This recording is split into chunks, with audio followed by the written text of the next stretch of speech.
Tony Dungy is a Super Bowl champion head coach. He's, of course, now a broadcaster with NBC. Tony Dungy's tweet in response to the question about whether teams will be reluctant to sign non-vaccinated players, quote, "It will be a big factor. Non-vaccinated players will be at much greater risk to miss time even if they never get the virus. If they just become a close contact to somebody who tests positive, I think teams will be hesitant to pick up players who have not been vaccinated." Now, what happens is, and I get IG messages on this stuff all the time. Yesterday, there's a guy who IG messaged me, "We live in a free country." We do and we don't. We do not have complete and autonomous freedom. We do not. Right? We do not. There is a greater than 90% chance, okay, that you have been inoculated against measles, mumps, and rubella. Yep, right? It's called MMR. And this is just kind of the 97% of people are protected against measles, 88% against mumps, 97% against rubella, right? And what happens is, you don't realize, you're vaccinated by the time you're 2 years old. 92% of adults are vaccinated. So you'll get people that are just uninformed. There's no other way to say it. They're uninformed or misinformed. I will not be told I have to be vaccinated. Like, well, you can't go to a major university unless you're inoculated. You know? There are other things you have to be vaccinated against before you go to a university. You just are. So what you're doing is you're lessening the number of opportunities. And look, if that's what you want, that's okay. That's okay. That's fine. It's quite all right. Quite all right. It's fine. It's okay. But you have to understand that at some point in real life, the government, like, you get people like, well, how could you do this vaccine mandate? We have vaccine mandates for schools, for jobs. Heck, you go back to George Washington ordered a vaccine mandate against smallpox. And while you sit there and go like, you know, you're talking about 1% of the population. Okay. I'll just, this is a very quick aside. First, 1% of the population, there's 350 million people in the country. You do the math. Are you okay? And we're not going to lose 3 million, but that's not the point. Say we've lost 600,000, and say we only lose 1 million. That's 1 million too many.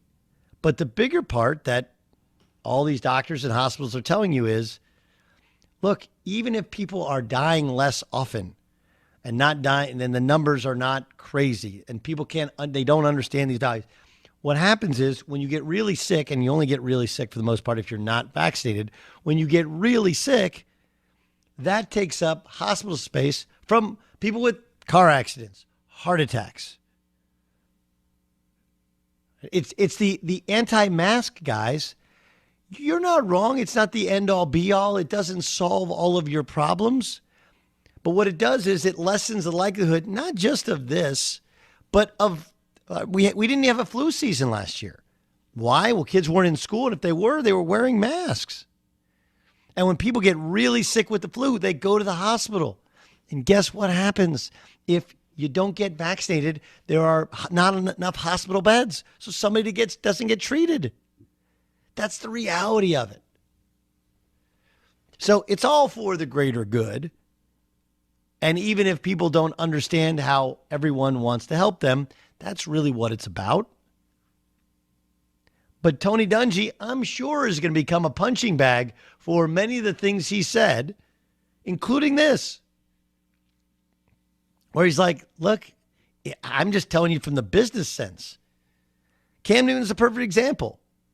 Let's say Cam Newton was the starting quarterback before he violated COVID protocols. Now, the first thing is, if you're Bill Belichick, you're like, wait a second. You didn't get vaccinated. I'm not happy about it, but okay. Then you violated the COVID protocols, which you were told about. Not happy about that. And then you start to realize, like, wait a second. Now you're kind of on the cut line. You're still you still didn't get vaccinated. It wasn't like he's like, well, okay, I'm going to go get vaccinated and solve this stuff. You're still not getting vaccinated. So now at any point in time during the year, if I have a starting quarterback, you're not available. What do you want me to do here? So, yeah, you're putting yourself at more risk of losing your job, which is a great way to apply pressure on most people. I don't think that's why he lost his starting position. I don't think that's why he lost being cut, but it made it a much easier decision. I made it a much easier decision. And what I've always thought, anywhere I've worked, anywhere I've played, is make taking you out of the game, make taking you off air, make not giving you more the hardest decision they've ever. Make it a hard decision. Make it so you work so hard, you do so many things, your work's so good that even if they're like, well, he makes a lot, okay. And that's all Tony Dungy is saying. Is you're making it easy on people and making it harder on yourself by not getting vaccinated. Are you? Yep. Yep. Can't even have the conversation with you if I'm a general manager if you're not vaccinated at this point in time. You're on the market. Somebody else wanted to move on from you, and now you want to tell me you're not vaccinated? Okay. No, I'm not sympathetic. You've had enough studies, enough people, either side of the aisle, the current president, the former president, if right-wing TV, left-wing TV, all of them have said the same thing, get the vaccine. If you wanted to fall on the sort of emergency use only, that doesn't work anymore because one of them's fully approved. Everything else becomes conspiracy theory, guy. And unless you have an autoimmune disorder, and even then, most of your doctors are going to tell you to get the vaccine. But what's happening in the NFL is going to happen in your workspace. If you're not vaccinated, you're going to run the risk of losing your job or hurting your ability to elevate yourself in your job. Because if you're running a business and you never know who's going to be there or if they're going to be healthy to be there, then you got to find somebody who, at least I know you'll show up. Basically, look at it like it's high school, right? Like in high school, you basically get a C for showing up. If you get a D or an F, you blew everything off. You didn't try.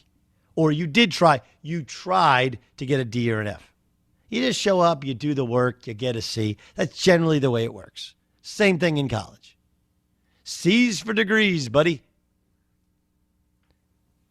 Tony Dungy's just speaking the truth here.